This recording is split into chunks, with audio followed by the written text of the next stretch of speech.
Hi, I'm Suneera Madhani, and I'm a mom of two, a daughter of an immigrant, and an unlikely entrepreneur who went from scaling an idea to $1 billion business. Yes, $1 billion business.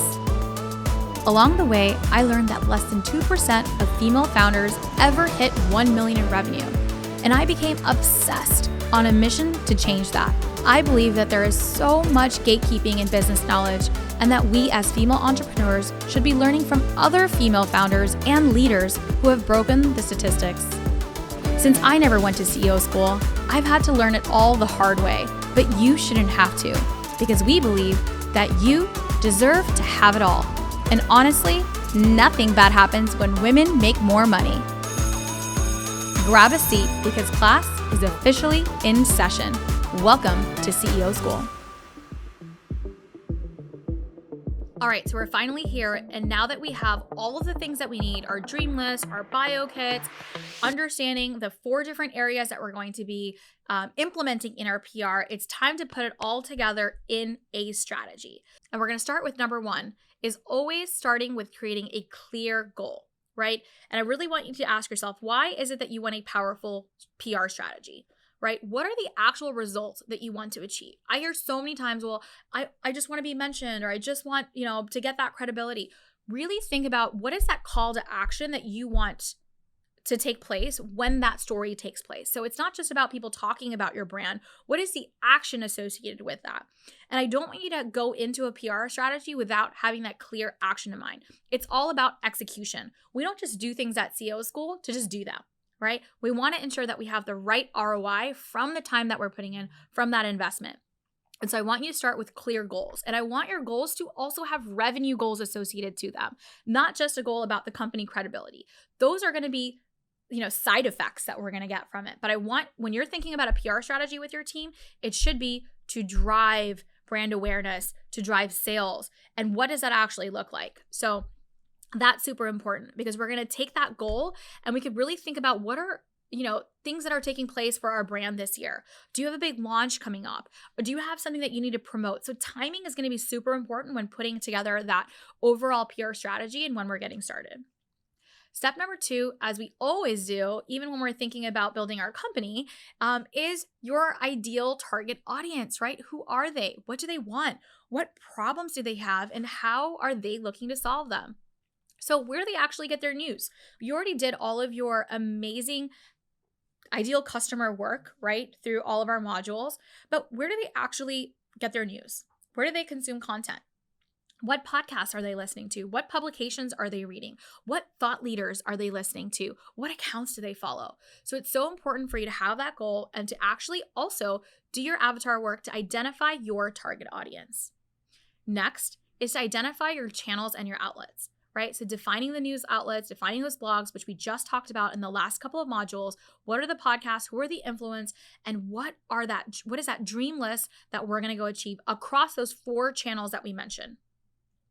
Lastly, I want you to think about identifying your key players. So now I want you to think about the people in charge of those outlets. They get hundreds of messages in their audience, right, from their audiences, and it's distracting.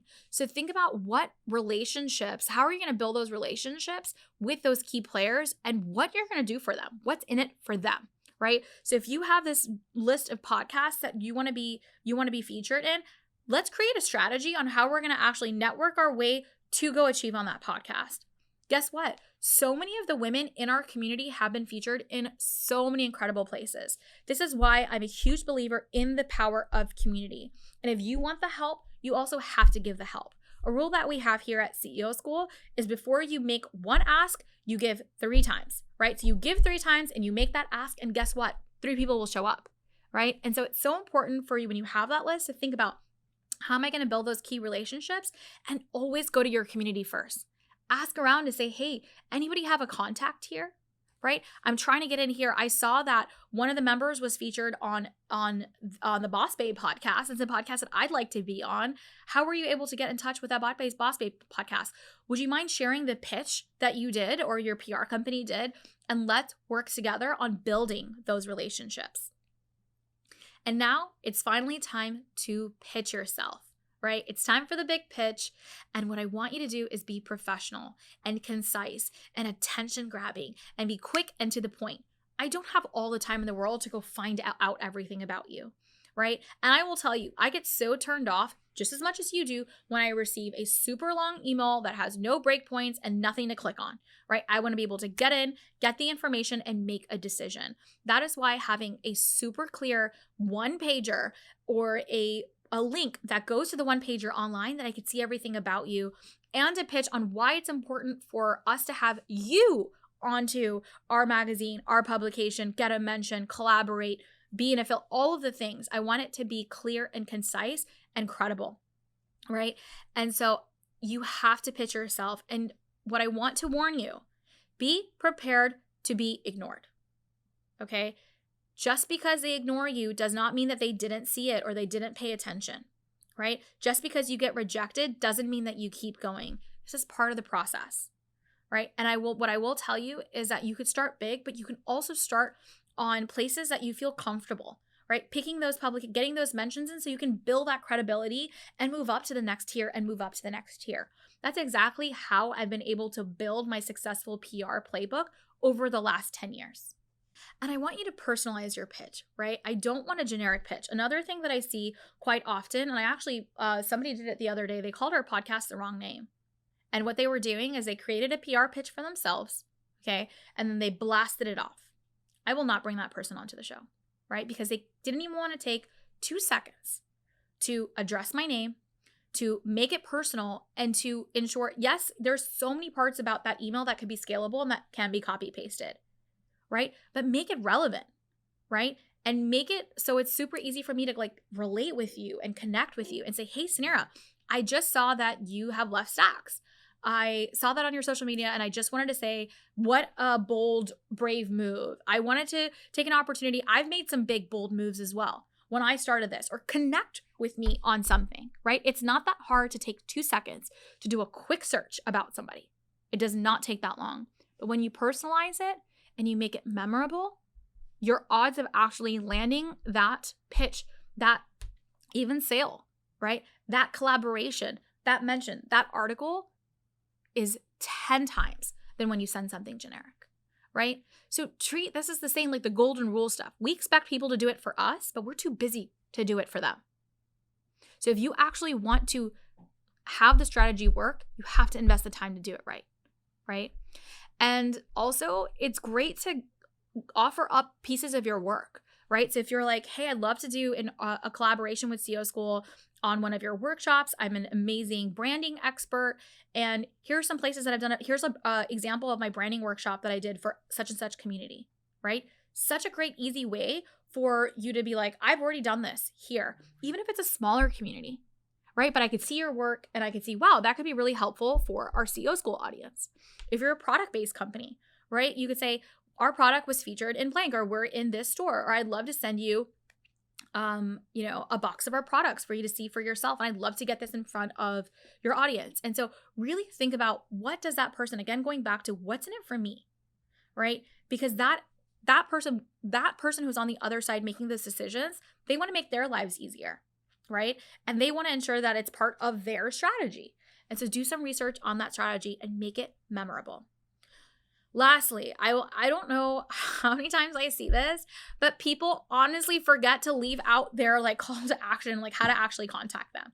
So don't forget to be like, here's my booking link. Here's how to like follow up with me. Here's my, here's the next step, right? It's not just here it is. Let me just leave it out in the ether to see when you're going to respond. Include your contact details. Include the person.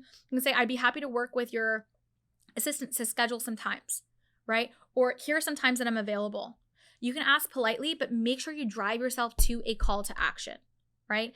And I think that piece, you'd be surprised on how many times I see that left out. So up next, I want you to use the worksheets provided to craft your story, build your dream list, and to create your perfect pitch, right? This is the PR playbook that we've created for you, and I want you to take the time to use this month to make it count, make it memorable, make it you, so that we can get your story featured everywhere. The last piece of this, after you do the work, is to commit to the journey, right? It's so important that for you to know that this is a journey and that it will take time. All these small efforts are going to add up. PR is an ongoing effort, right? It's not something that's one and done and you get the publication and it's finished, right? It's an ongoing story. You have to stay relevant, top of mind. The world is noisy and busy, and you have to have a full strategy that you're constantly implementing for it. And you as a CEO are the one that's ultimately responsible for it. You don't have to have a big team for it. You can have somebody to help you. You have an admin to help you. You have a marketer to help you, but you are ultimately the one who is responsible. But I want you to commit to small, consistent efforts, right? Everything happens on the other side of consistency. And so not only are we going to be consistent at CEO School, we're going to systematize it and we're going to track the progress. So first, I want you to systematize your process by creating your template pitch and your dream list of PR contacts. And then I want you to put it into your project management board. We at CEO School use Asana, but you could use Notion or Trello or whatever system that you're using to hold yourself accountable. But I want you to commit to sending 5 to 15 messages every single week. Okay. And by the end of this month, we're going to do a challenge and you will see that you will land on some incredible opportunities. Right? And I want you to also think about what are our KPIs. So at CEO School, we always talk about our key performance indicators. And I want you to create some metrics so that you can track those metrics, right? How many pitches that you do, how many closes that you get, what are the actual call to action? So what are we promoting, right? When you're actually on the media or you're getting that opportunity, I want you to think about what are we driving towards? We don't want to be driving to everything, right? Are we promoting a specific product? Are we promoting a specific campaign? Are we promoting a specific customer that we're doing business with? I want you to think about what is it actually that we're going to drive to when we land those opportunities. So I want you to systematize it. I want you to put it into your project tracker, and I want you to track the project.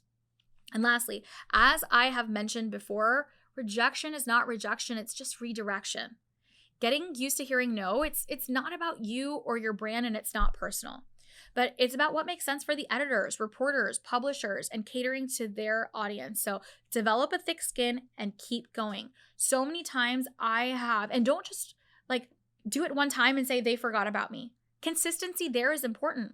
Sometimes I receive a pitch and honestly, I love when people are persistent, right? I don't want you to be annoyingly persistent. I want you to be professionally persistent. Right? And you send a message once to say, hey, here's what it is. Like, hey, I didn't hear back from you. I wanted to make sure that you got my message. I wanted you to see, I have an update for you. I did this workshop here, or I had this article mentioned here. I think this would be so great for your audience, right? And you can do a top of mind thing, not hey, didn't hear from you, wanted to follow up. I don't have time to go back and follow up with what you had said, right? So if you really want to go build those relationships, be consistent in that. And be persistent. And once you have that relationship secured, right, follow up with that person once you land that media opportunity. Send a thank you. Send them your product. Send them a follow-up email. How many times I don't receive anything after my guest or after we do collaborations or anything like that. And I think it's such a missed opportunity, right? Because if we connected and we had a great experience, if you follow back up with me, I'm going to think about you for the next time we have something, or I get to learn more about you. And so it's so important for you to keep those relationships built.